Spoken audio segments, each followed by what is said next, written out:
Okay, ready? Yep. All right, here we go. Going live in 3, 2. Welcome to the Left Coast Live. It is Wednesday, June 19th. I am your host, Dieter McBusiness, joined as always by the one and only Stat Pat Stateless Patriot. We are mourning the loss of Noam Chomsky and Willie Mays today, as well as celebrating Juneteenth. But before we get to all that and more, what's going on, Stat Pat? Did you not know that about Noam Chomsky? I thought that was a hoax that he was released from the hospital. Oh. It hasn't trickled down to me yet. Yeah, I mean... Yeah, he's alive.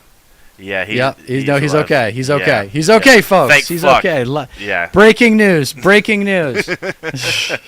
Yeah, no, that I think definitely would have been much bigger news. But yeah, no, he's still kicking and pretty active too. I have great respect for the guy. He has his blind spots, especially nowadays, obviously, but he's still very much engaged and in tune with a lot of current politics, and he is very responsive. Like if you send him an email or what have you, he'll respond. Like he'll reply to you. Still goes on shows every now and then, but yeah, he's dealing with something. I think he just got out of the hospital, but fortunately, he's still here. So it's been a little while since we chatted. Hopefully, Yeah. our viewers appreciate the improved HD quality imaging that they're experiencing with me right now, because I was able to hook up my camera that I use for my green screen recordings to this thing. So that's all good to go now. Like you that's excellent. I'm doing a scripted episode tomorrow, or at least I'm trying to.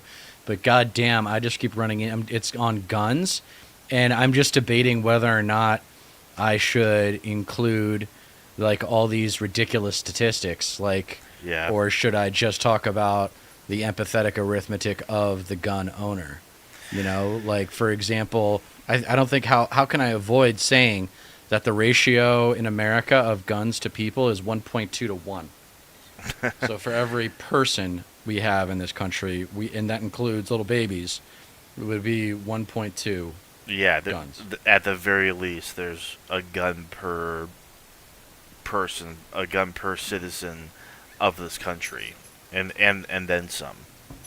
Yeah, and so that means that, and so many people have these arsenals that we don't know about, and it's like craziness. By the way, that Nick Shirley video that we watched about the Harvard kids, he was trying to call out the Harvard kids or whatever for being idiots. Yeah. And he got shut down by these kind of hippie types who actually knew their stuff. Hot Hassan reacted to that. So we have good taste in content reaction. We have some good reactions for you guys a little bit later. My favorite morning news show is committing all sorts of neoliberal sins, but what else is new? Of course. Where would you like to? What's going on? What's on your docket, man? It's been a little while. We haven't been online for almost a week. So, what's new with you, and what's on your media radar these days? Well, I mean, there's a few things that have stuck out to me the past week. There was, I think we could start with this. I mean, we're talking about just like the glory of neoliberalism. This is how it's just the gift that keeps on giving. I sent a clip to you about. It's something that it's coverage of. It's the Hillary one. Hillary endorsed the opponent to Jamal Bowman in his district in New York. His primary. You want to watch it now? Yeah, we can go ahead and start with it and then go from there. I think this is the right way to start. So Hillary Clinton has sparked a big debate within the Democratic Party by endorsing more moderate New York primary candidate George Latimer over the incumbent Democrat Jamal Bowman, a member of the ultra-liberal so-called Squad in Congress. The Squad has been very... There you go, though. Ultra-liberal doesn't even give credit that it's progressive. There's a Yeah. difference between ultra-liberal and progressive. They don't even know that liberalism is, as we grew up with learning about it, at least as I did, is dead. So Yeah. they're not even right there. We're out of the gates with a mislabel. Very anti-Israel not throughout to- not the war to in mention- Gaza and openly critical. Not to mention, like, liberalism is what founded this country to begin with. Like, our founding fathers were liberal. I believe it was, what was it, James Monroe, who's the father of liberalism? Is that what? I believe. That Oh, was it. I couldn't tell you on that one. I don't know. I'm all about giving credit, but I don't know. Right. Yeah. So it's been around longer than capitalism, if I'm not mistaken. But yeah, we're gonna hear a lot of stupid things from this guy, but he'll get to the crux of what I want to talk about. All right, sounds good. Critical of Biden's stance on it. The right has accused members of the progressive wing of anti-Semitism, and even some Democrats like Senator John Fetterman have come close to saying the same thing. Bowman's primary opponent, on the other hand, is backed by AIPAC, the powerful pro-Israel lobbying group, and he's also backed as of yesterday by Hillary Clinton in a move that has sent the far left into an online fury. Clinton tweeted that with Trump on the ballot, we need strong, principled Democrats in Congress more than ever. In Congress, George Latimer will protect abortion rights, stand up to the NRA, and fight for President Biden's agenda, just like he's always done. Okay. Well, that did not go over well on the left. Clinton accused of endorsing, quote, genocidal agenda of Israel, Yes. supporting Islamophobic comments. Progressives like actress Cynthia Nixon, activist Breonna Joy Gray, some elected Democrats suggesting Clinton has even been duped by MAGA or is willfully helping out Trump donors. Yes. Came literally. right on the heels of comments earlier ahead, the pause same it. day from Bowman, accusing his opponent of being, quote, Yeah. This is a MAGA-backed candidate. Latimer is literally being funded by the same donors who give to MAGA, and it's disgraceful. Like, Hillary's tweet says, "Oh, he's gonna stand up for abortion rights and back the agenda of Biden." So we need a strong, principled Democrat, she says. Like, in Congress more than ever. You have that already with Jamal Bowman in that seat. $17 million so far. Someone doesn't like him. Yeah, yeah, because Someone doesn't like him. because he won't go along to get along with AIPAC. He won't support Israel and their campaign of slaughter in Gaza. So, like, of course, yeah, AIPAC is spending millions to unseat him. I think it's like 17 million in ads so far spent that are pro Latimer, anti Bowman, versus his like $2 million in ads that his campaign has spent so far. It's disgusting. It's like, how can you sit here and say that Latimer is a strong, principled Democrat when he's taking all these bribes from AIPAC and he's a conservative? And is constantly smearing Jamal Bowman and the squad as anti-Semites because they're not going along with the agenda of AIPAC, because they don't support what Israel's doing. Like, I'm sorry, I thought we were against the far right in general, and that's exactly what Israel is. That's exactly what Netanyahu is, a far right extremist. AIPAC is a political action committee that backs extremism, and they have all the fucking money in the world to get what they want. When you want to know what's really going on, follow the money. Exactly. willfully helping out Trump donors. Came right on the heels of comments earlier the same day from Bowman, accusing his opponent of being, quote, not just anti-black racist, but anti-Muslim racist. That is true. To be fair, not to get into the weeds on this, but a PAC affiliated with AIPAC has run ads accusing Bowman of spreading anti-Semitic conspiracy theories. Now, many see this primary race, which takes place later this month, as a test of how tensions over Israel will impact Democratic voters in the fall. But is it even more than that? Is 2024 for Democrats like it's kind of been for some on the right, the year radical versus moderate. Republican moderates are losing that fight. I don't know what's going to happen with Democrats. Joining us now, Reason editor-at-large and co-host of the Fifth Column podcast, Matt Welch, and former New York Democratic State Senator David Carlucci, who's also a Democratic strategist. Up to you. I mean, who knows what kind of fart... I'm not interested. Yeah. Don't want to... Is my screen skipping at all for you? Was it freezing at all? No, not... there's a slight delay, but, like, not really. No, you're good.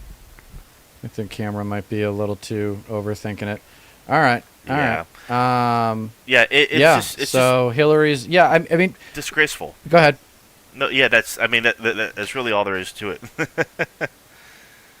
Yeah, like... Well, let's get down to the why. I mean, we can get... It's like, remember, it's like looking at scenes of a murder where you can get caught up in, oh my God, how did this happen? How could someone do this to another person? Mm-hmm. Or you can look at the way it was done and figure out what kind of person would have been motivated to do this and then find out who did it that way. Yeah. So how does mainstream media treat Hillary Clinton? Well, they treat her with kid gloves. Yep. And it's a testament to how powerful the Clintons still are in the Democratic Party. I would argue they're more powerful than Obama's, maybe. I don't know. Yeah. But the point is that mainstream media is always going to have Hillary's back until she's gone, until someone actually steps up and says, wait a second, what are the 4 big sins of the Clinton administration? You ready? Crime bill, Telecom Act, NAFTA, and the biggest one of all, Glass-Steagall. Yep. Those 4 pieces of legislation disqualify Bill Clinton from going down in history as a, quote, good president. What, he was good because he got things passed? Yeah. No, what did he get passed? He capitulated. He was the beginning of the end of modern liberalism. Yes. And beginning of the separation. He was the beginning of the fork in the road that now defines left politics in America, which is neoliberalism versus progressivism. The interesting thing, though, is that despite your and my issues with what's going on the left side of the aisle, the right seems to be in even further disarray. Yeah. And that's soaking up a lot of the media attention. I mean, it's MAGA versus the establishment still. Yes. And part of me thinks that a lot of establishment Republicans don't even necessarily want Trump to win. They're kind of scared of him too. That's right. Yeah. Yeah, it's I mean, you couldn't be more right. They're absolutely terrified of him. They won't dare criticize him or say that, like, oh, he actually didn't win 2020. And they're not going to say, like, I prefer that he wasn't the candidate or this and that. Or else he will, like, not hesitate to go after them, like, and thereby ruining their chances, or not, because sometimes the more moderate Republicans end up winning anyway. Because if you attach yourself to Trump, you're not going to win the primary. Sometimes it depends on the district, obviously. Like he'll do the slimy thing of like waiting until the last minute to endorse certain candidates if it looks like they're going to win, but he kind of poisons a lot of their chances, especially if it's a more risky area for Republicans to win, because then like you're just giving the Democrats all the ammo they need. Like, oh, this is the candidate that Trump backed. He's an extremist. He's just gonna do Trump's bidding and this and that. He believes all these falsehoods and absurdities and this and that. So yeah, despite this bullshit from like, because AIPAC's probably like the biggest like influence and like biggest roadblock when it comes to implementing progressive change and getting the right candidates in there and actually winning races for the Democrats. But when it comes to Republicans, I mean, not only is your funding at risk because you potentially align yourself with Trump, but like he has the final say on like way too much, and his influence is still prominent. I think the NRA is the biggest political lobbying firm, followed by AIPAC. I have to double check that, but Right. I'm pretty sure that's number one and number two. Right. It really is that simple. AIPAC just owns them, and yeah, they're afraid of the progressive left because of that one issue. It's like abortion is for national politics, Israel is for the left. Right. Because the NRA is in direct opposition to anything democratic, right? Whereas AIPAC is in both parties. That's absolutely correct. They're always going to win with the evangelicals and the Republican Party. So the only obstacle to AIPAC having complete and total political influence in terms of their interests in our government is on the left. Yes. And it's keeping progressives silent. Yes. And what's really interesting for those of us who have been fortunate enough to travel abroad is thinking about how people from other countries are viewing Israel-Palestine, or as some might like to frame it, Israel-Hamas, or as I like to frame it, Netanyahu versus anything that's not Nazi. Right. Yeah, no kidding. Yeah. Uh-oh. Uh-oh, froze Yeah. for a second. Can you hear me? Yeah, we're back on now. Yeah, it's cutting out just a little bit, but okay, that's better. Yeah, no, it's Yeah. really, So all I was saying was that AIPAC. Oh shit! in no, both we're parties. good. Yeah. Go ahead. You go Yeah, first, man. Yeah, no, it's the fact that like the only pressure that AIPAC feels is from the actual left, the actual like progressives that are in Congress, because you'd be hard pressed to find a Democrat that is not funded in some way, shape, or form by AIPAC. Like there was a guy who was talking to Tucker Carlson, like literally admitted that if you're a politician on Capitol Hill, you have an AIPAC babysitter, so to speak. You have an AIPAC guy that you're always in contact with, and like they're the ones that give you the go ahead on certain policies, and this that. Yeah, and they get your dinner reservations at Duke's, and they just take care of you, man. It's like a concierge service, I'm sure. Is the most blatant corruption that is so. It's so transparent. It's for everybody to see. It's like, it's almost comical in a way. This is like, it's like satire, but it's real. And the fact that they fund both parties says it all. Because like if they can't make one party or another bend to their whims, they'll just fund more to the other party. And like they don't they don't actually care who wins. It's not about what each party can do for them. It's, are you going to do right by Israel? Are you going to do what Israel wants? Are you going to pass legislation or arms transfers for Israel? It's gross. It's absolutely disgusting. Should we talk about the other one? Let's see. You wanted to do. So the Biden wandering controversy. You want to talk about that real quick? Yeah, I think I may have linked to a clip. Yeah. This is something I saw some people cover. Seized on a moment at the G7 summit yesterday involving President Biden.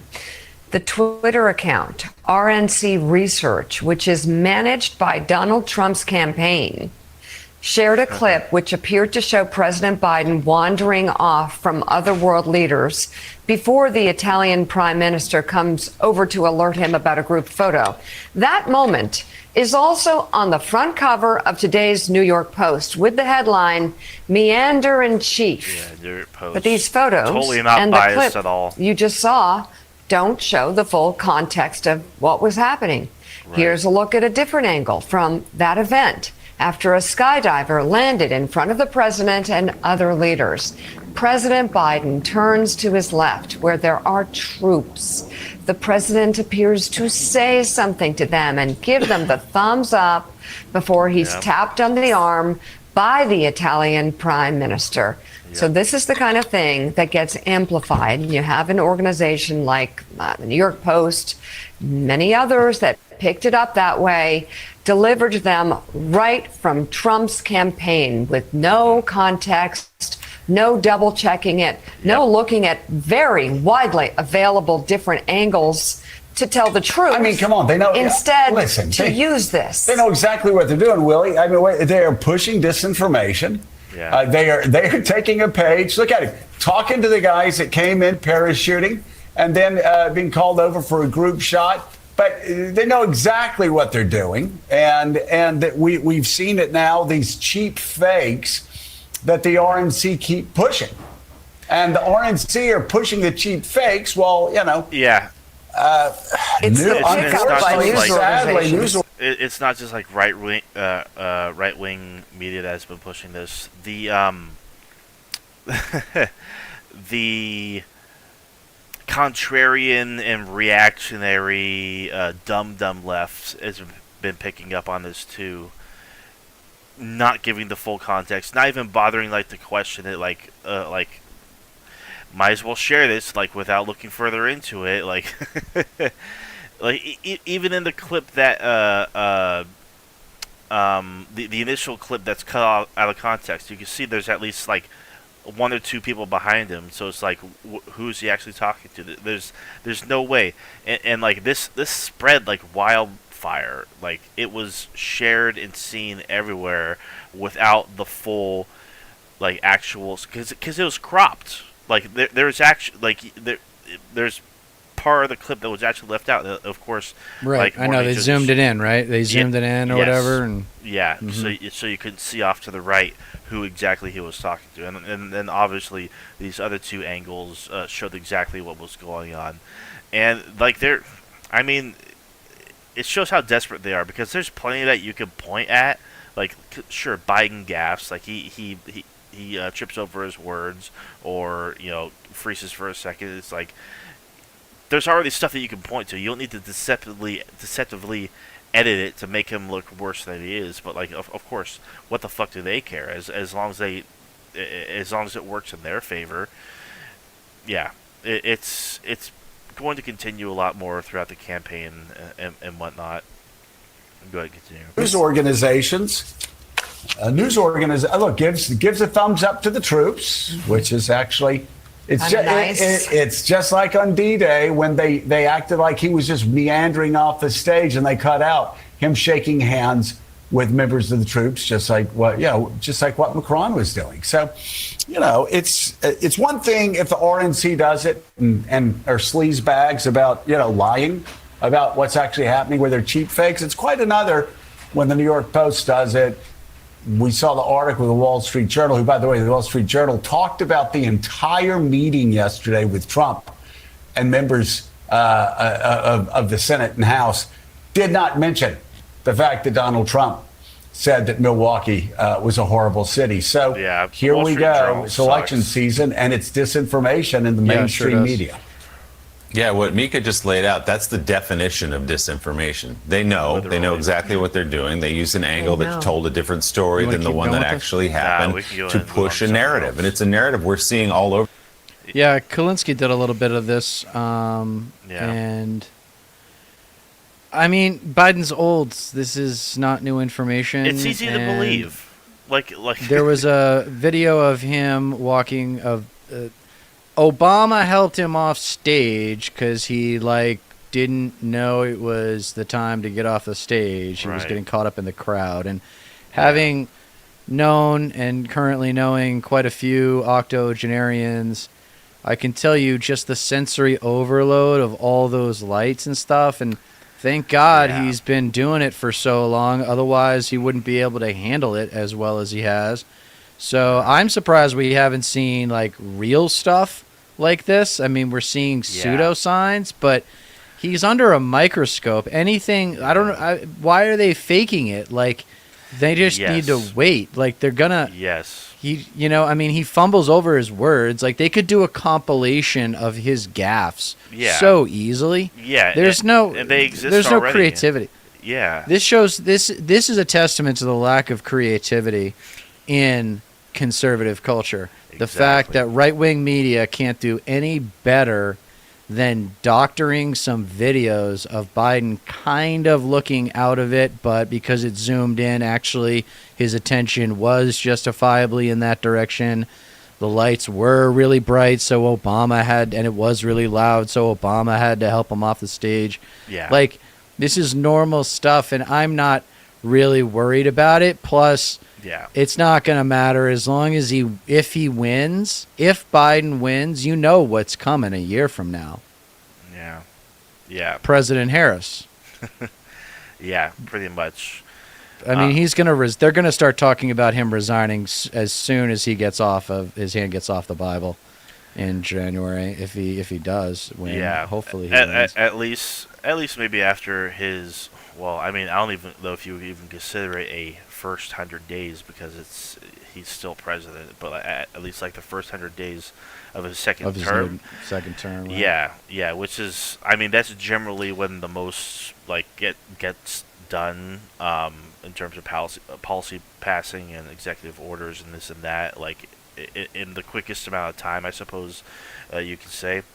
But yeah, the more time passes on, the more I really fucking hope like he actually pulls through, because it's a fucking nail biter right now. And the more I learn about Project 2025, the more concerned I'm getting. It's no joke at all. It's okay, like, give us so for the audience members who don't know, give us some bullet points on Project 2025. So Project 2025, I believe, is the pet project of the Federalist Society, something like that. It's a right-wing think tank, and I think they were the ones that are involved with handpicking the justices for Trump to place onto the Supreme Court, and it is an elaborate scheme that basically intends to overthrow the government in a way, replace thousands upon thousands of federal employees, redefine what certain, because there's different types of federal employees. There's one type that's like you have a government job, and then there's another type that's more like heads of agencies and more like in command and control of certain branches around the country and whatnot. Redefining a lot of those positions, and basically appointing their political appointments, basically. Instead of like being hired based on merit, you're basically being handpicked based on loyalty to Trump and ensuring his agenda is carried forth. It is a 900-page document. I forget the actual name of it isn't Project 2025, but that's what it's commonly referred to as. The title of it escapes me at the moment, but it would fundamentally change the way that the government works. It would abolish all sorts of agencies, like just render them like inoperable, basically. NOAA, the National Oceanic Atmospheric Association, is one of them. I think the EPA, the Department of Education. It would overturn gay marriage. It would strip away LGBTQ rights. It would all kinds of things. You could actually search like the issues that mean the most to you within the document and see exactly what they plan to do with it. It is very, very scary. I actually shared, if you guys are following my Twitter or x.com/statelesspatriot2, yeah. I actually they are very comprehensive. This is a very impressive website. Yeah. It looks good. It's very well organized. Yeah. They are serious. Very, very much so. They are serious. They are very well financed. What's especially scary about it is that nobody expected Trump to win. So, like, throughout his entire presidency, it was mostly chaos. Now they're, like, dead set on him winning, so that way they have, like, a strategic game plan for every single facet of American life and government. Conservatives exist. Can we hear this? We got to hear this. It's only a minute long, minute and a half. Let's do it. We're going in naked. Here we go. Conservatives exist to conserve the ideals of the American founding. These ideas are actually the source of our recovery. On January 20th, when the president puts his hand on the Bible, everything changes. Our goal is to ensure that the conservative administration that takes office in January of 2025 is ready on day one. The next conservative president will only be able to do so with your help. I'm the president of the Conservative Partnership Institute, Vice President of Hillsdale College, the head of the Office of Justice Programs, Assistant Secretary for Public Affairs, Senior Advisor to the President, Assistant Press Secretary. You're here to cut government. You're here to do something that's not in their interest. The deep state is real. You want to be someone who knows answers. As a public servant, you're working on behalf of the American people, the greatest country on the planet. It's your job to ensure that that power is executed responsibly and in line with the president's will. Did you hear that? This is your chance to in line with the president responsibly. Power is executed responsibly and in line with the president's will. In line with the president's will. This is your chance to truly make a difference. Not one shot of Trump. Not one shot of Trump. Yep. This is a recruitment video. It is, they want to enlist loyalists to Trump. And it's like, when this gets enacted, there's like very little to do, like, there's no turning back. It's a fundamental altering of the way that the government functions. Basically, there's something called, what is it called?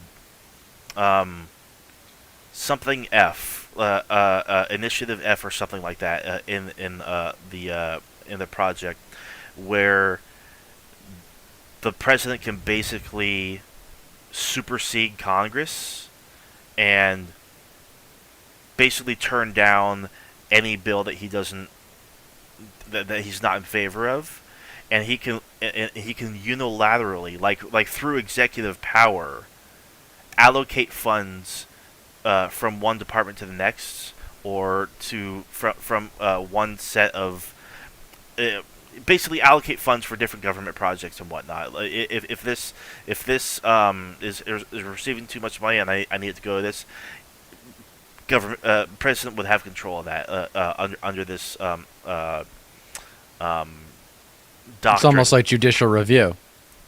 Yeah, it basically like the three branches of government basically not cease to be, but the balance is just forever altered. Right. Yeah, there's so much to it.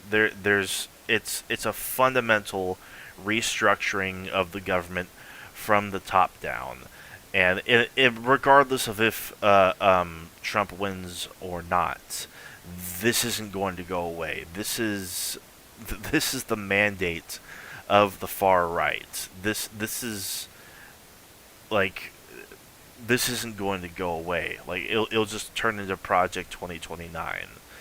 Well, get ready, man. Get ready, because it's going to happen. I'm not a betting man on politics ever since 2016, but if I were to bet, I would bet right now that Trump will win. I mean, we live in an FU society. Yeah. That's how OJ got off, was because that jury saw that trial as an opportunity to say F you to the LAPD. Yeah. And now this is America's great chance to say F you for a third time. They missed their second chance in 2020, but that's arguably because of COVID. It's not necessarily because Biden was such a strong candidate and delivered on his promise of uniting the party. Give me a break. Obama united that party in the 11th hour of the primaries. You know, like we saw in the Shipley video. Of so bad. Like people will forget that. I knew it at the time when that happened. I was like, this is some old school backyard or backroom politics, right? This is some old school backroom politics where the former president just rings up his aspiring stars in the party and says, hey, I know you all think it's your turn, but Bernie's looking good. We got to do something to make this race even. We can't pick one of you, so we're going with the veteran. Yeah. And he basically got all the cachet from Obama's following. Yeah. So here we are. And had he picked a good VP, I keep coming back to this all the time, but had he picked a good VP, we would really not be in this problem. Right. Yeah, no kidding. We really wouldn't. We would really not have this problem. He would be so big. He would have resigned already. Right. He would have resigned if we had a solid VP. Yeah. I don't know who it could have been, but it could have been somebody better. It could have been a no-name. Like, I don't know. Make it a genius. How about that? How about a female genius instead of, like, Kamala Harris, who, like, has no apparent skills. Yeah. Has no apparent knowledge of our government in terms of how to manage the economy and make it work for everybody. Yeah. Yeah, no kidding. It's so sad. Yeah. I mean, like, I can only hope, like, I mean, with more, I mean, because, like, there's still really big issues that this election is going to hinder on, like, obviously, the overturning of Roe versus Wade, and of course, like, abortion and contraceptives and IVF is something that is covered in Project 2025 as well. It really is. It's like name every film of the last like several decades that touch on just the dystopia that is or could be, you know, Handmaid's Tale, Brave New World, 1984. Like, it really is like they want to like turn America into a theocracy, strip away civil rights, and just reverse any and all progress that has been made in this country for like in modern times at least. Like, they just want to reverse all that, throw a wrench into progress, and they don't like they even talk about, oh, we should revert back to like the thinking of the founding and this and that, like the Constitution. It's like Trump himself threatened to suspend the Constitution, and it's clear, like, if you read through like Project 2025 and you listen to its supporters, like there's a lot of conservative institutions that are backing this project. I think there's like 100. It really is all about loyalty to whoever the president is, whoever they vote for. And of course, like their next candidate and the next up is Trump. It like, so it's like, screw the Constitution. They don't care. Yeah, they don't care. Want a despot to dictate. Like, no, they don't care about the Constitution. Yeah. They haven't read the Constitution. Right. And even if they've read it, they don't have the education necessary to appreciate the sophistication of the document, which I know by today's standards falls short of what a founding document should be, because look at the results of this structure of government. They speak for themselves. Yeah. Another part of American exceptionalism that we have to get rid of is the idea that this is the best structure of government. Are you kidding me? Of course it's not. Yeah. Of course it's not. It should be just the House of Reps, no Senate, and judges. I don't even know about the whole judge system. I'm not a lawyer. I don't wish I was a lawyer because I've met so many lawyers. I think that it's like going to the military, going to law school, and also going to business school. In fairness, any of these disciplines, maybe in my business, I went to storytelling school, if you will, in film school. And so it changes the way you think. It can't help but happen. So, for example, if someone serves in the military, that is going to put them in a mental framework of winning and losing pretty much every time.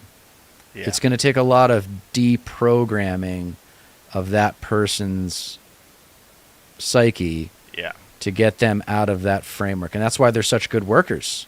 Yeah. There's the people from military training, like my dad and my two grandfathers, it's in my videos, but they get respect, instant respect from employers. Like those people are always going to be on time. They're always going to be working hard while they're here. I'm never going to have to worry about them stealing or anything like that.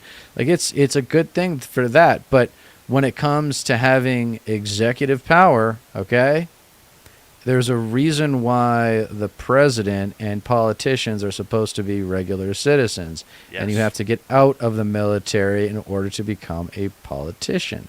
That's right? It's obvious. It's obvious. But why is that the case? Because the military is a part of our government. It doesn't deserve representation in elected offices. Yeah. So, elected but and that's why I hate. But there you go again. Here we are again at political marketing, where the right and the left has been capitulating on this forever, and maybe society has been just capitulating on this assumption forever, that just because you have military background means you're going to be a great public servant. Just because you have a business background means you're going to know how to grow the economy. Because you have a law degree, you're going to be better at playing politics in Washington, D.C. Bullshit. Yeah. Bullshit. Political marketing is what matters. And what is political marketing?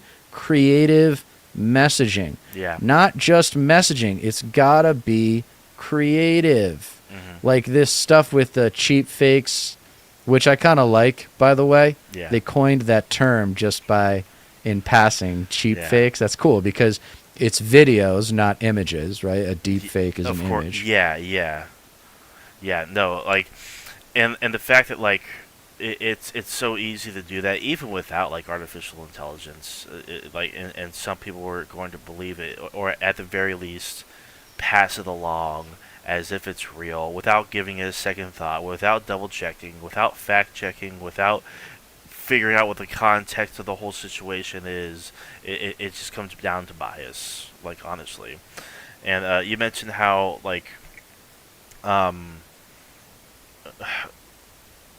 certain positions, certain government positions, like judges, for example, these are all because you're talking about that, like the respect that certain like jobs have, certain positions have. The uniform, man. Yeah, this would also be undone by Project 2025. Judges would like we saw under Trump already, would be screened for loyalty for Trump and only picked. They literally have a list predetermined already of people that they can put into all these government positions and will do the bidding of whoever the president is. And the Federalist Society is one of the most well-run political institutions in America. It is incredibly well-financed. It's been around forever. It's had enormous success, like you said, with the Trump judges. And it is no surprise to me that they have a package of policies ready to go once he takes office. And it's going to be hell on earth. This time next year, who knows? Yeah.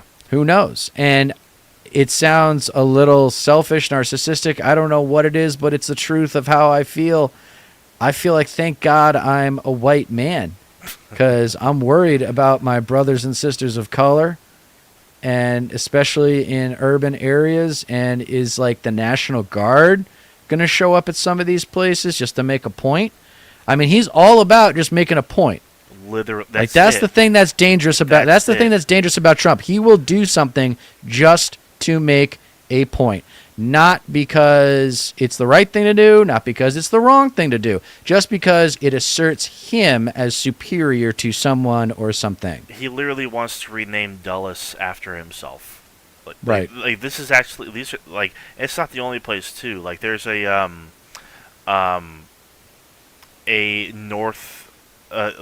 United States free roaming something like an area that's bigger than the United States that we have, I guess, jurisdiction over, that he wants to name it after, just because it's such a big area. I forget exactly what it is, but it really is all about image and branding. It that's all it comes down to.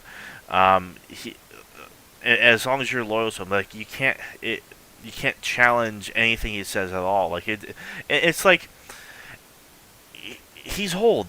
He's not doing so hot himself either.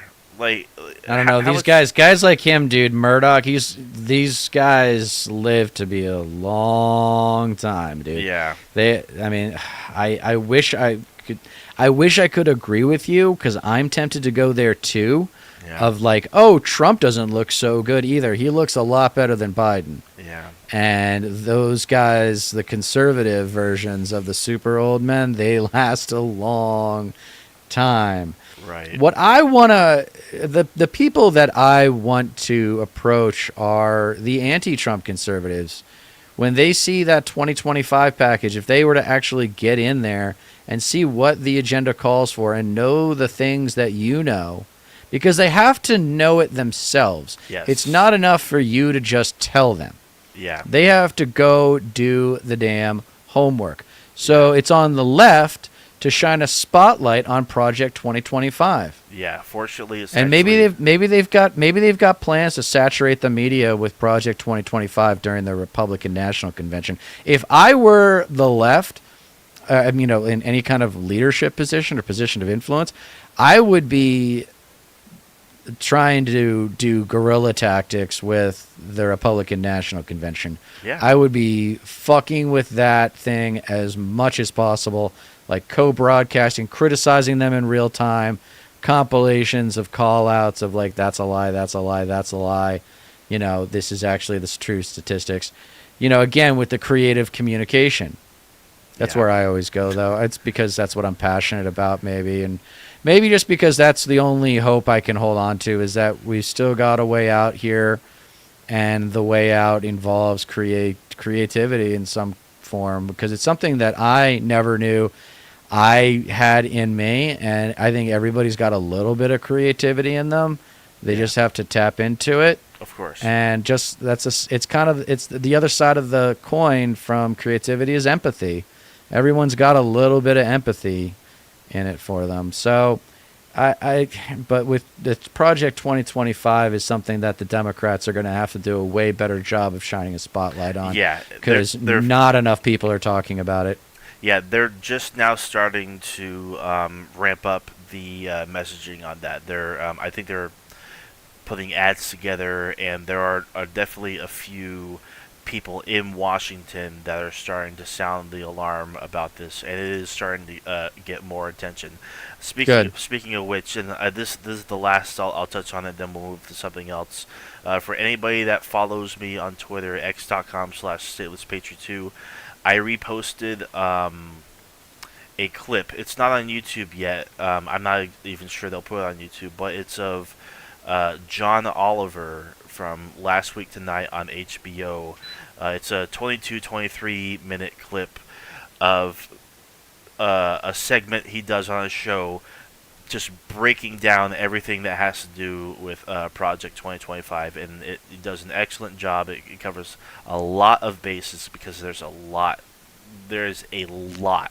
to cover. And Bo, the fifth column on the second channel, The Roads with Bo, also talks about it as well, going over it. So just educate yourself on this. It's a really, really crucial thing. It threatens a lot of like the few remaining things that we hold dear, or at the very least we take for granted in this country. They are under threat by these extremist fascists among the Republicans. Very good, man. Very good. Yeah. Yeah. No, they. Do you want to? Only other thing, I guess, was Juneteenth and the GOP going after IVF. But I mean, that kind of ties into the Project 2025 thing. It's just one of those things where like they say like, oh, we don't want to take IVF away. We're not against banning it. We support your right to do this and blah blah blah. Meanwhile, they vote against oh god, what was it? They voted against protections for it. Like there was a bill put forth to protect IVF, and they shut it down basically. So it's like how much clearer can you get? You know, like politicians can like say all day until they're blue in the face what they think, what they believe, and what they think is good for you or what they're going to do for you. But at the end of the day, all that matters is the way they vote. All that matters is what bills they decide pass or not. You want to know a funny story? Yes.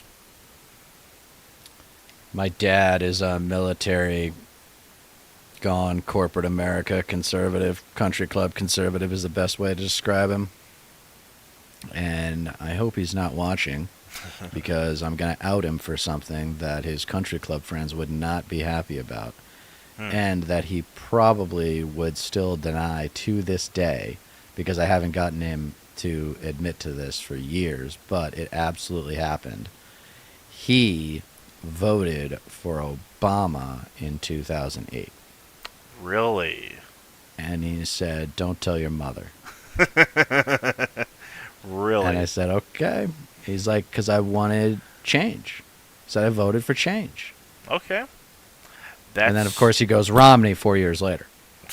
God. I mean, was that all it came down to, was just the slogan, or did he, like... I think it was just Obama over McCain at the time that he... What was it? My dad was smart enough to know that whoever the Democratic nominee was going to be was going to win because of the baggage of W. People forget how easy that general election was going to be to win. 2008 was supposed to be the resurrection of the American federal government, because W had done such a piss poor job of managing it. I mean, if we have done anything poorly since Obama was elected, it is reminding the American public of the failure of conservatism. Yes. Now, I don't know what possessed the left after the W administration not to go for the absolute jugular and get continued success so that you don't lose the midterms in 2010. Yeah. Right. How the hell? And I know that usually happens, but with a new president, if it's a close Congress, that happens. But, dude, that was a legendary political playboard to be working with. He had both houses, and he could have passed huge legislation. And he could have made sure that the people, because it's all about continuity. You got to make sure the people that show up in the general also show up in the midterms. Yeah. And it all starts with getting them to vote twice in even years. We vote twice in even years, people. He had the chance to go big and bold with it, and he didn't. Like, I don't know if it was just like, oh, well, the Republicans are going to attack me if I go too bold with it. It's like they attacked Roosevelt as well, like FDR when he passed all those reforms during the Great Depression, and like you're just coming out of the Great Recession. Go bold with it. It's like, because I remember as a young guy, as a young guy, like in the first couple of years of Obama's presidency, the attacks were everywhere. Like oh, one big ass mistake, America. That's what Obama stands for. It's just like the Republican, just vitriol was prominent. Yet he didn't even really do much. Dodd-Frank was a half measure, and he didn't even go after the bankers. He didn't go after Wall Street. No. Nope. Didn't jail anybody. And that's a big reason why that Dylan Radican clip exists as well, that we covered recently. Or when Cenk Uygur was, I think, on MSNBC, and he criticized Obama for not going hard enough, and that was like 2010 or something like that, and it ended up losing his job there, or however that worked. It's like everybody was upset. You flopped. Well, why not fix the most important part of our society, which is our financial system? Yeah. Why not use that opportunity to fix the financial system and segue it into not wealth distribution, but I always go to, instead of wealth distribution, debt relief, and obviously an increase in minimum wage. Yeah. Debt relief and minimum wage, I think, are the keys to socioeconomic fairness, I would call it. Because I don't want to say equality, because we're never going to have equality. Right. But socioeconomic fairness, a fair, competitive space for people who want to care about making money. Yes. If you want to go be a college professor or be a research geek, or even if you want to be a custodian at a college, you deserve to not have to worry about certain things by being a citizen of America. And if you get people to take voting more seriously by delivering something of legendary status, which is what he could have done. Yeah.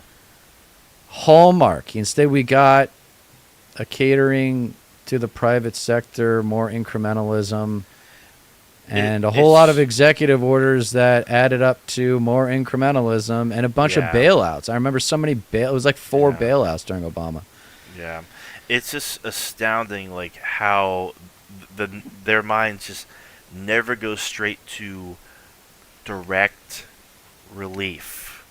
That, like, look no further than, like, the COVID payments. Like, the direct payments. Like, I wouldn't have my car if I didn't get that $1,200 from Trump. Like, that's how big of a difference they make. I have no idea, like, where I would be without that. So, like, debt relief will certainly go a long way. It clears up people's credit. It clears their conscience in a way. They don't have to put money aside all the time to pay off this debt and whatnot. And we've covered stories before about certain governors that basically buy medical debt and forgive it. You know, right. And like that's popular. Like, It's votes too. You'll get those people to vote for you for the rest of their lives. Exactly. And then they'll begin to talk about. You have the means to do it. Like, like, there's no reputation. That's the problem with Obama. Is you thought that there was going to be this great legacy, this great establishment of a new party that was bold and going for it, and it just fell short. Yeah. A lot of people say it comes down to the forces that are put on the office. So the economic forces that are put on the White House are so great that no individual can overcome them as they are today. Yeah. And I think that's true to an extent if you want to talk about Congress. But, I mean, we need a wave. We need a political wave, and we're not going to get it for at least another 4 years. So, because we need the presidency, both houses of Congress. You also need Democratic politicians that are interested in big change, and very few of them are. Very few of them are. So, you know, when we watched that Nick Shirley video of the really smart Harvard kids, we're talking about grassroots. Maybe this is what we should finish talking about, is, because we might have a difference of opinion on it, is grassroots versus top-down change. And, you know, top-down, bottom-up. That's the corporate speak for it. But yeah, I think there's the grassroots approach is probably more likely to succeed if we could get people to commit to it. Yes. But I think there are a bunch of lifestyle reasons for people on the left to not necessarily be available for the grassroots thing, whereas conservatives do have a lot of time on their hands. Yeah. No, then the grassroots, and the grassroots is better long term because it produces people to have a foundational knowledge of the issues and the system of government. But context is king. And the context of our nation's status within the global economy and the geopolitical spiderweb of relationships across the globe are all deteriorating. And we have to figure out, for example, what are we going to do with these 800 military bases? Are we going to continue to own and operate them on our own? Like, what are we going to do about cops? Where's that police reform, Joe? You know, but we're not going to get anywhere with any of that for another 4 years. So we're just treading water. Yeah. That's the way I look at this, is we're just treading water. And we're waiting for a big wave. And part of me thinks, I was on the call with Mike Figueredo a couple of weeks ago talking about, it might be called backlash theory. I think you tell me if it's backlash theory or something else. But the idea of Trump winning, and especially if he gets both houses, and then him running roughshod over the country for 2 years, you know, maybe it'll swing back against him in the midterms or whatever. But come 2028, the Democratic Party will have to look completely different than the way it looked in 2024. But they all were like, no, that's not what's going to happen. Even if that scenario plays out at the beginning the way you think it's going to, it's not going to play that way out in the second half, because they think, oh, we didn't go conservative enough. That's right. But I think that's the traditional understanding. I do believe this is a watershed moment for the country. I do believe this is a paradigm shift. I do believe that if the left loses this one, the Democratic Party loses this election, loses both houses of Congress, and the seventh circle of hell comes into the United States in 2025 with Project 2025. Yeah. I think we might actually get an internal revolution led by some new figures in Democratic politics. because that's what we need. This whole establishment, elder, apprenticeship style of organizational structure is not working for the Democratic Party. Yeah. Biden got the nomination because it was his turn. I mean, in hindsight, I wish they had gone with Buttigieg or Klobuchar or any of the other ones. In hindsight, yeah. I mean, as insufferable as they, yeah. I think there is a lot of truth to backlash theory because we have an example just behind us. Trump gets elected 2016. What happens?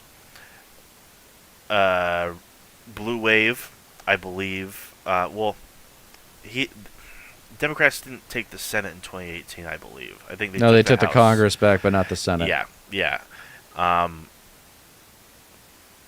I think there's truth to that. And like, how did they react? Like, they we didn't go conservative enough. Like, you need to get out and vote for us. And so they go even more extreme with Trump's last 2 years. And there are plenty of examples you can point to, the tearing up of treaties and deals and what have you, and the George Floyd protests, the new civil rights movement that blossomed as a result, the calls for police reform, and the mishandling of COVID. It's like all these things could have been handled a whole lot smoother if you actually had someone competent in charge and who wasn't like beholden to extremists or the most like just batshit people at the time, and then what happens after the election? He loses and just goes even more crazy, insane, gets and more psychopathic people get in his ear and cause him to believe like, oh, you actually won Wisconsin, and then he like is still repeating that shit to this day, or that he actually won. It's like I was telling. Okay, I actually wanted to bring up something funny. I'm in a group chat with a few normie friends who don't really follow politics all that much at all, and I forget how the conversation came to this, but we were talking about how the two political parties are actually quite different, but they're still both really bad. And I broke it down in Cliff Notes by basically saying one of the things I said, the blue guys, they take wins poorly, and the red guys, they take losses poorly. And that kind of like summarizes it very well. Like, of course, I touched on like the obvious things, like, oh yeah, I mean, like the Democrats, they're corrupt, they're feckless, they're weak and stuff, but they sometimes do half decent things, even though we don't like them. And the Republicans might as well drink the blood of children. They're fucking evil and they want you dead.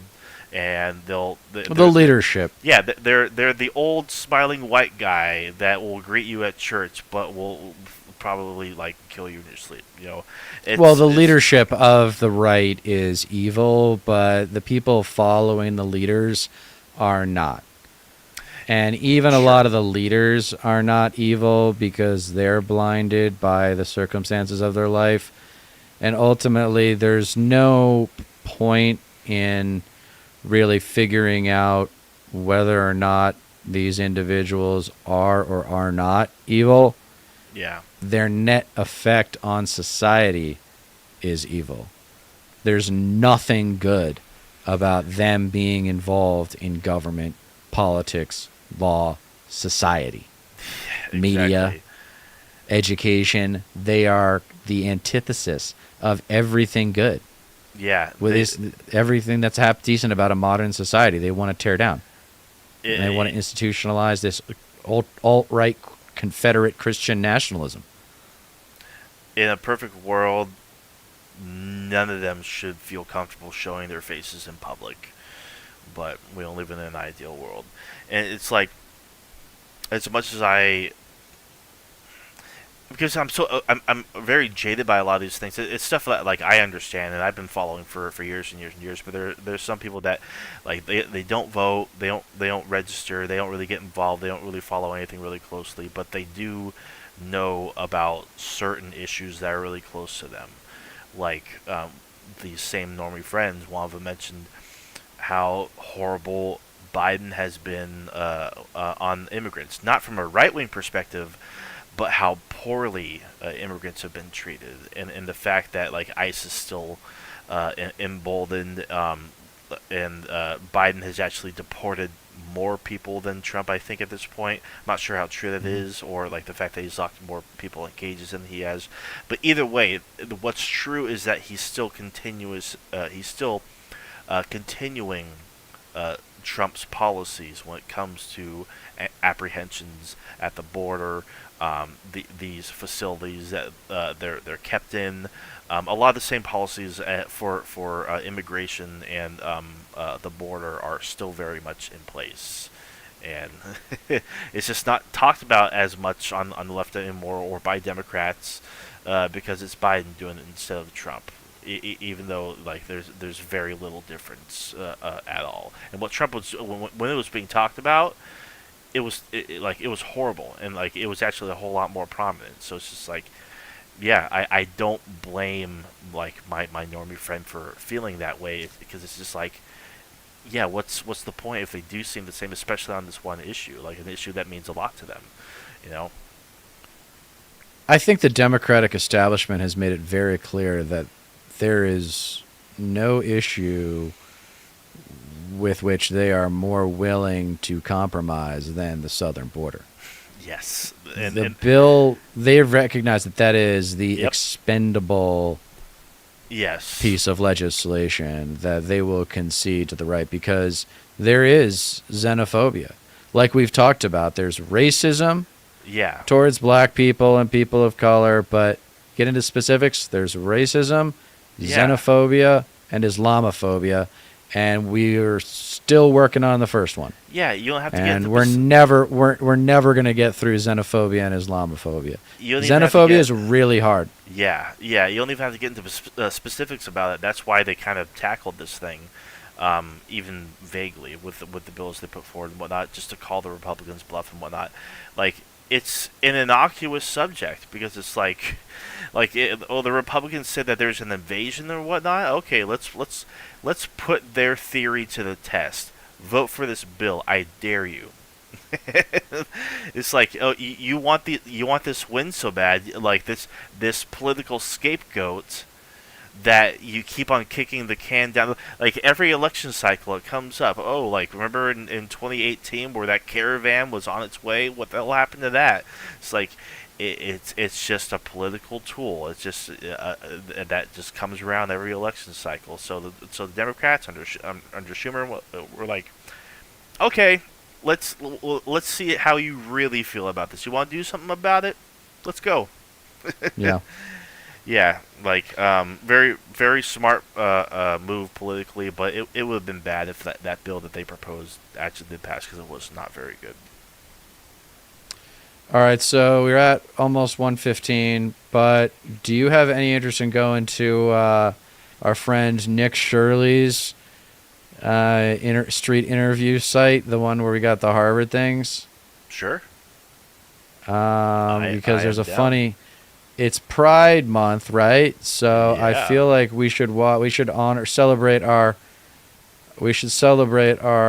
gay brothers and sisters with a little bit of street interview. Look at this. Yeah, let's see what they have to say on this.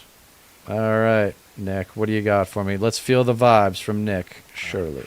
Is, for me, the only country that the government pay for plastic surgery. There are still so many people in America and around the world that don't want us to exist, that don't want us to shout to the rooftop. What do you identify yourself as? I identify myself as an androgynous male. Today I am at one of the many festivals that is going to be going on here in New York City around Pride Month. Every month here in the United States, we give 1 month of the year to dedicate it to members of the LGBTQ plus community. And every year since 2000, the United States has recognized and dedicated the entire month of June to members of the LGBTQ+ community. It started off as the Gay and Lesbian Pride Month by Bill Clinton in 2000, and then in 2009, Barack Obama changed it to the LGBT Pride Month, and then in 2021, President Joe Biden declared it to be the month of the LGBTQ+ community. And from an outsider of the community such as myself, it may seem hard to keep up with the Pride community as it sometimes seems a bit complex with over 20 different flags used to sexually identify themselves. I arrived to the Pride Parade in Queens, New York with a genuine curiosity to understand more about the LGBTQ+ community. And what makes you guys so excited about Pride Month? Well, obviously, queerness, gayness, and being fabulous in general, and celebrating everybody's diversity is very important in New York City. It's very important to a lot of people who live here, and this month means a big fucking deal to us. And when did you realize that you were gay or queer? I'm straight. And what does it mean to you to have the whole entire month dedicated to the Pride? Well, you know, it's not all month, it's all year. Can you describe all the stripes here on this flag? Well, there's a lot of stripes. We've seen a lot of different stripes here today. Okay. These 6 colors were invented by my personal friend Gilbert Baker, who is no longer with us, in 1978. So there was originally a pink and an indigo stripe. And then, in later years, people felt that the original 6 colors were not inclusive of the black and brown communities, and also this light blue and pink and white is the transgender. And remember this guy because towards the end of the video, he does something absolutely absurd. And what's your favorite thing about this parade? Expressing who you are, that's it. And who are you guys? I'm a real person. I'm a social worker. But I do... By the way, that's Speedos possessive. That should just be Speedos with no apostrophe. No. Celebrate Right, Pride and being out and being open in New York City, and it's a great thing. I had a homophobic father. He's not homophobic anymore. Oh, so that's good. So, what do you identify yourself as? Oh, I'm gay. Very gay. Gay, out. And what's your message to all the people watching this video? Be yourself no matter what people say about you. Be you. Do what makes you happy as long as you don't hurt anybody. Oh. Bingo. Like that's fucking something that I all own it that's comes tits down out to. and rainbow. It really is that simple. Yeah, people who hear that, they just don't it just doesn't fucking register. Like, you ask anybody, like, that's like such a common sentiment when it comes to the LGBTQ+ community. But like, can't have that. Yeah, but you got to do the empathetic arithmetic for the people. So again, here we go, right?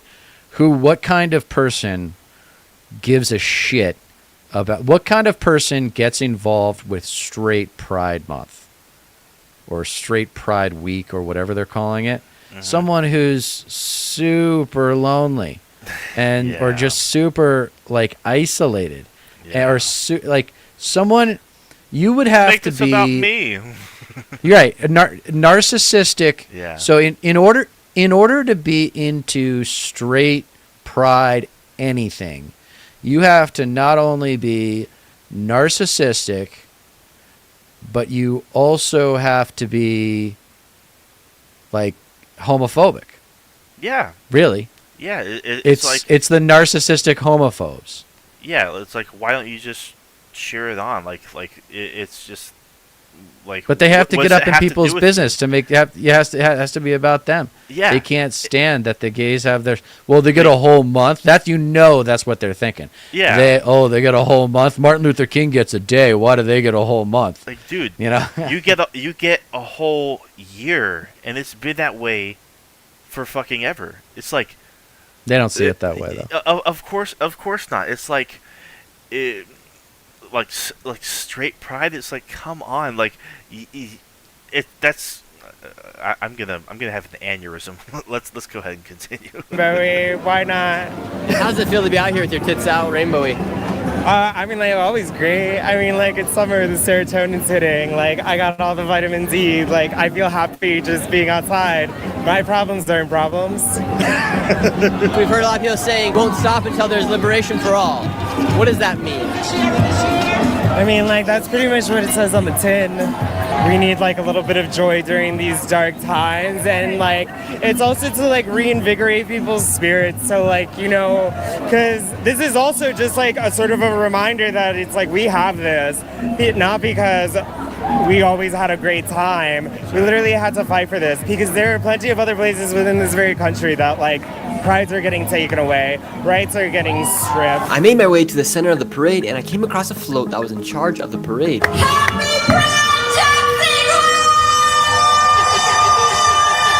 And at this float, some of New York City's biggest politicians, such as the New York City State Attorney General, gave a speech. Listen, I will always march with people from the LGBT community, stand up for your rights, letting individuals know that we are not servants, we are civilians, and we're standing up for the Constitution and the rule of law.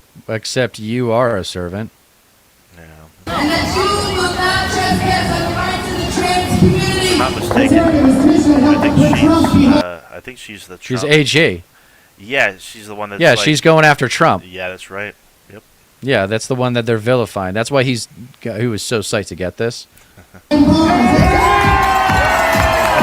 this will always be a borough that is open to everyone. I don't necessarily like the idea of Letitia James showing up at this. I mean, it's kind of cool, but I don't necessarily like the idea of her showing up until the trial's done. Ruling on newcomers when they are told that they don't belong here. May we not forget that immigrants built this nation. And here at the Pride Parade, I met a lot of migrants who had recently crossed the border into the United States. And be prepared for what you are about to learn about the transgender migrants. So these people are from Venezuela, I just met them. And how long have you guys been in the United States? ¿Por cuánto tiempo llevan en los Estados Unidos? Apenas tengo un mes, recién llegada de visita un rato. ¿Cruzaste por la frontera? Sí, mi amor. ¿Y desde que ha llegado aquí, cómo ha sido la experiencia? Bueno, a mí me pareció una experiencia maravillosa de estar aquí. And we've heard from various migrants here at the festival that once they get here to America, they're able to do their transition, and the transition is completely free. Is that true? Sí, me han dicho, lo que sí me han asegurado es de las hormonas gratis, sí. Y como el seguro médico me han estado ayudando, que recién lo recibí hace una semana. Y bueno, voy a ver si pruebo esta misma semana que viene, a ver si me va muy bien con ese proceso. And here do they treat you better as a trans woman than they do in your country, Venezuela? Sí, mucho mejor. O sea, estoy contenta y agradecida desde que llegué acá. O sea, demasiado contenta porque no hay discriminación, no hay rechazo alguno hacia nosotros los homosexuales y me siento libre. When you came across the border, did you identify yourself as a man or a woman? Como mujer. Okay. ¿Y había algún problema con eso? No hay problema porque cuando uno cruza acá, o sea, te dan la bienvenida y te dicen que bienvenido porque ya eres libre acá, en un país libre, con todos los derechos, y bienvenido porque ya eres libre. You see this? Do you see the subtitle? So welcome. Yeah, it's a free country. Yeah, I mean, like a little bit of time. Like, give it a little bit of time. Like, there's definitely like a super dark underbelly to the country. But like, I love this perspective because this is still very much a sentiment that's held by a lot of people. A lot of people come here because they see it as opportunity. Yeah. They see it as freedom because. Like like coming from Venezuela, I'd imagine it's horrible down there, especially like the past decade of just nonstop turmoil and whatnot. So like and I love that this guy Nick actually like knows a little bit of Spanish himself. Yeah, no, he's not stupid. He's misguided, but he's not stupid. Right. Yeah. Take a look at this. Yeah. Take a look at this over here. You see anything wrong with this right here? Because like, come you're on. free here. Where's come your on, apostrophe Nick. R-E? Come on. Come on, Nick. Libre acá, en un país libre, con todos los derechos, y ya uno puede cambiarse hasta el nombre si desea, y no te tratan con discriminación. Wow. And just in case you didn't understand all that, I want to clarify a few things. So this person crossed into the United States from the border and then was able to identify herself however she would like, and then with the United States tax dollars, she was able to begin the transition phase from man to woman. And to make sure that this wasn't just a one-time fluke, I asked another group of trans women who also crossed the border. How's your day going? If she's only been there for a month, trans people need. Like, I just want to say, if she's only been in America for a month and she looks like that, I guarantee you she's probably looked very much like that longer than she's been in the country. Mm-hmm. Place in the work. We are here because we have rights, okay? Where are you guys from? Venezuela. ¿Hicieron su proceso de cambiar aquí en los Estados Unidos o antes? When I arrived here in USA, I can find a doctor to hormones, to plastic surgeries, all that I need to continue my process. So did you do all this here in the United States? Yes.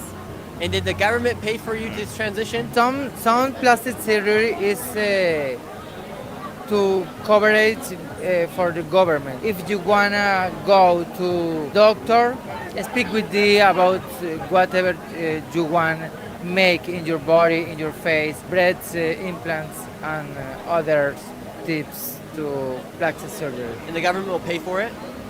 Is for me the only country that the government pay for a plastic.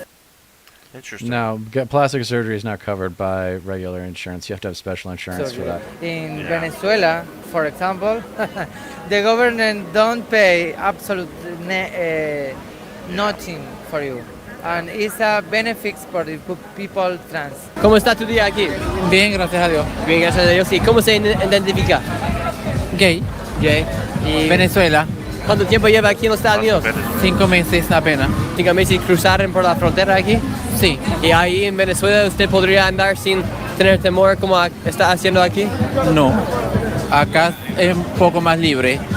I mean, like, even... So what is Nick's point here? Is Nick's point that America is so awesome and people still want to be here, and where all the lefties are like hating on America all the time and look at all this free stuff that they're getting? Is that's his point? Like, maybe because he's like, he is making it look like Pride, like, and that's definitely one thing. And then there's also the aspect of like, Pride looks pretty nice. Like, it looks like a very welcoming, happy environment, and like it so it's like looks fun.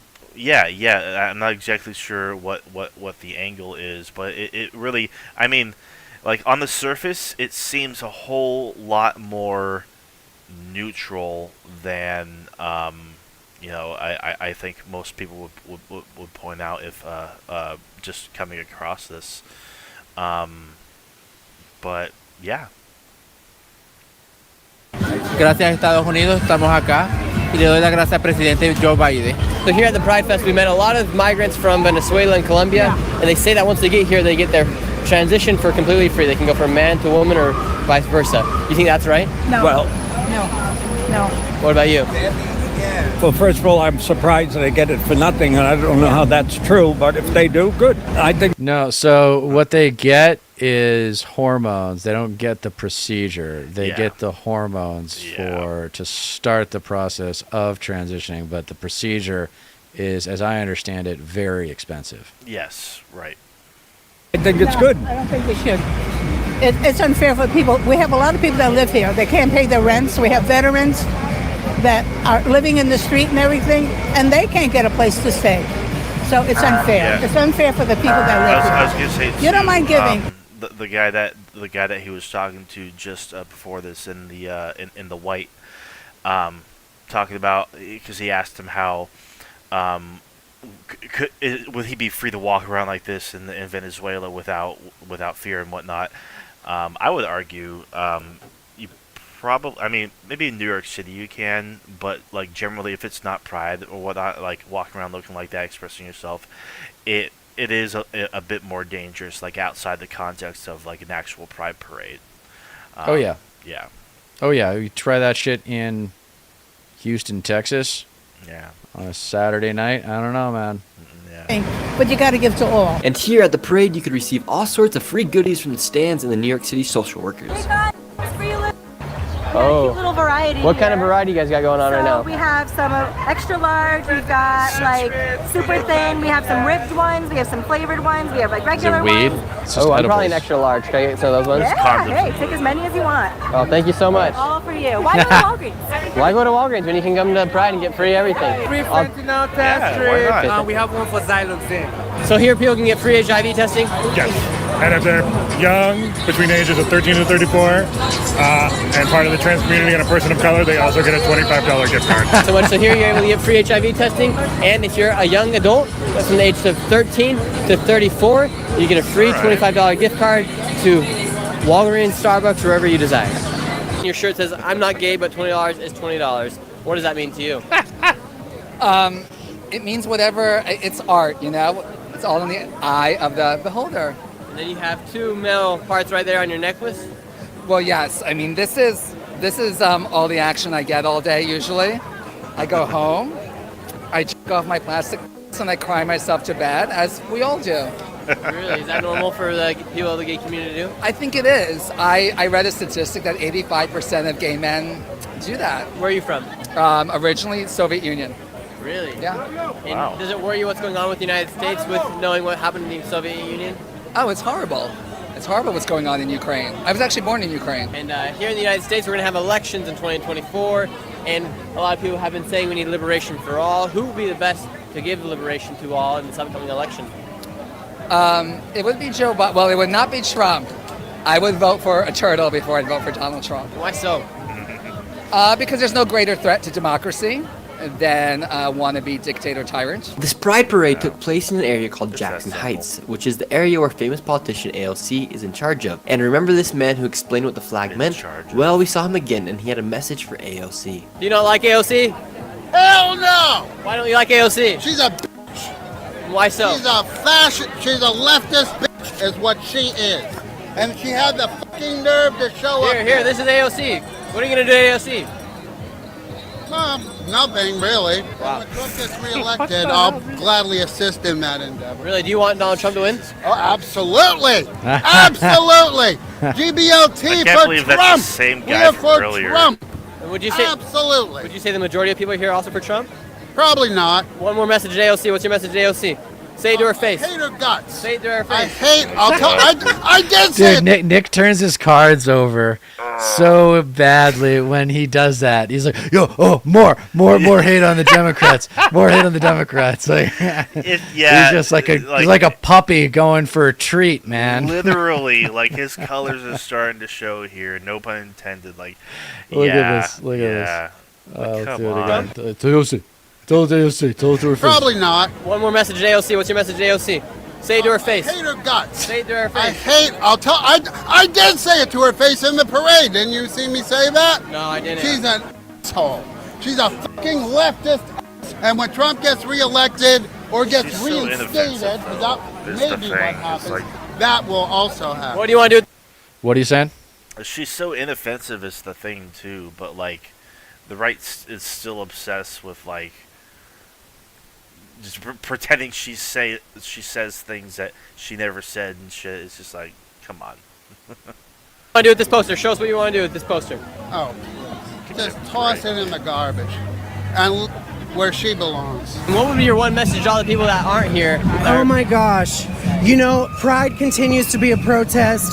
There are still so many people in America and around the world that don't want us to exist, that don't want us to shout to the rooftops, that we are proud of our sexuality that and our gender identity and all of that we didn't, that it's not a choice, that it's a blessing. We have an incredible, gorgeous, supportive community. We're not hurting anybody. We're not groomers. We're not somebody that you should be afraid of in a bathroom. We're not all these crazy things they try to say in the media, and these bills that are being passed in the southern United States, bathroom bills, athletics bills. All right, so this is when I give Nick a little bit of credit. He could have cut this person out. He finally found someone who knows how to communicate. Fundamentally sound communication skills, Stat Pat. I love it more than life Do you think itself. transgender men should be able to go in bathrooms? Absolutely. Well, so a transgender man is a person that was assigned female at birth and identifies as male. So they should be allowed to use a men's bathroom. But yes, people should always be able to use the bathroom of the gender that they identify with, and they should be allowed to play sports with the gender that they identify with.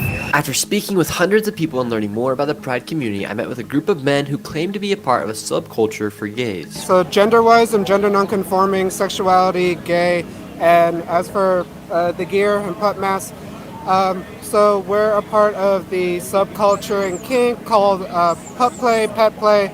Pup masks are a part of that and helps us to get into sort of headspaces to our own interests and like our own sort of comfortability. All right, we're not gonna. That's where I stop. Right. Yeah. It's all right, Nick. Great work from Nick Shirley again. Yeah. Cheers to Nick Shirley, man. He is a glad- rising star Yeah. of indie right wing media. Yeah, He's I the mean, next Steven Crowder, probably. Fuck, God. I respect the fact that he doesn't really deceptively edit his videos to like put a spin on it, like and Right. like clearly demonstrate his biases. He like leaves as is. Like there are a lot of like great moments throughout the video of him talking to various people, where what they say is like crucial and should absolutely definitely be heard. But like if it was like any other like right wing show or whatever, they would clip out those parts, like the good communication, the talking points that should be Right. relayed to. No, they'd like- only show you the idiots. Yeah, They'd only show you the Of idiots. course, No, and of he gets course. credibility. I mean, Yes, like, yes. I would. So Nick Shirley is a guy that I know I could sit down with and probably talk to him about these issues in detail and get him there if, you got to do something first to like get along. Yeah. And so like the way you break through, that's why a lot of diplomacy has to do with like going duck hunting or something, is because you have to break through that personal barrier of like, I'm going to give this person something. Exactly. And I'm not going to like doing it, but I have to, so let me learn to like them first. Right. Yeah, totally agree. That absolutely correct. And I think when you're arguing, it's like I have to get this person to admit that I know better than them. So in order to do that, I have to get them to approve of my personality first. Something like that. Right. I don't know. Yeah. We're at 1:35, man. What else you want to say to America, and then we'll call it a night. Well, I'm actually like really looking forward to the debate. It's 8 days away, next Thursday. Yep. Make sure Yep. everybody tunes in for that. It's gonna be, oh God, like it's gonna be something for sure. Yeah, we're gonna live broadcast during that. Yes, we are. We're gonna cover it live as it's happening, and our just genuine like on the spot reaction to it actually happening. Thank you all for tuning in. Happy Juneteenth. That's 159 years now since I believe it was the 13th Amendment that was signed. I believe that's exactly what it was. I actually like have it right here. Yeah, the federal holiday of Emancipation Proclamation. That's what it was. Yeah. Thanks for joining in, guys. All right, we are reminding you that you don't get change in America by asking nicely, and we will see you early next week again, 6 or 7 p.m. either Monday or Tuesday night next week. Yep. Talk to you guys then. Bye bye. Good one.